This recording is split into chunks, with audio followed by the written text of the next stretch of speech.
This is 106.1 KYVZ. Good Monday morning. Joe Vazurek visiting with Ag meteorologist Chris Schramek at Decision Weather and Atwood, as well as America's Weather streaming channel. Chris, a decent weekend. Looks like a pleasant next couple of days before things start to warm back up again. Yeah, Joe, we have an upper level low that was spinning over the Iowa and down the Missouri River, and it's still slowly moving away as that ridge of high pressure out to the west starts building back into the area starting tomorrow, and then gets over the area there Wednesday and Thursday, and then holds in place through Friday, and then retrogrades back to the west a little bit over the weekend.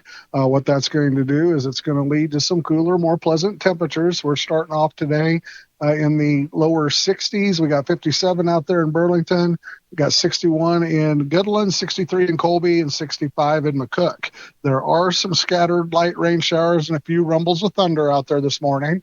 The most activity is around the McCook area up there near Holdridge. We got another batch of shower and thunderstorm activity around Ray, and then a few clusters of those cells between Oakley and Colby and to the southwest parts of Rawlins County.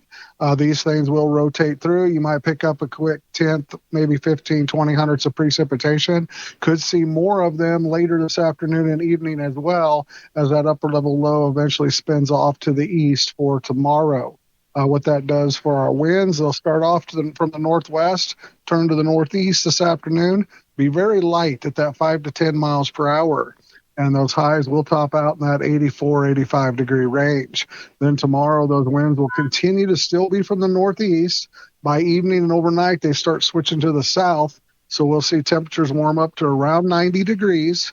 And overnight lows will be in those upper 50s and lower 60s the next couple of nights. And then as we get to Wednesday, Thursday, as things really start to dry out, the winds turn back to the south. We're looking at middle to upper 90s for highs. Probably hitting maybe 100 on Friday, definitely on Saturday. And then Sunday and Monday, it looks like we'll continue with that 100-degree heat over the weekend, maybe going as far as Tuesday.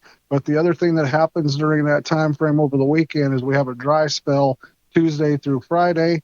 Saturday, Sunday, Monday, that high pressure will retrograde back over the Great Basin into the west. That'll allow northwesterly flow to come over the area again, and then we could see a wave of energy and disturbances rounding the top of the ridge Saturday evening, Sunday evening, and Monday evening, where we'll have those late afternoon and evening shower and storms returning back into the forecast. Chris, as we get into the first part of August, do you expect hot weather to stick around, or will it eventually start to moderate some? Well, it does look like the first last 2 days of the month and the first 3 or 4 days of August will continue to have that 90 to 100 degree heat. So it does look like the heat's going to stay. It's going to depend on how high that high pressure or how strong that high pressure ridge is to the west.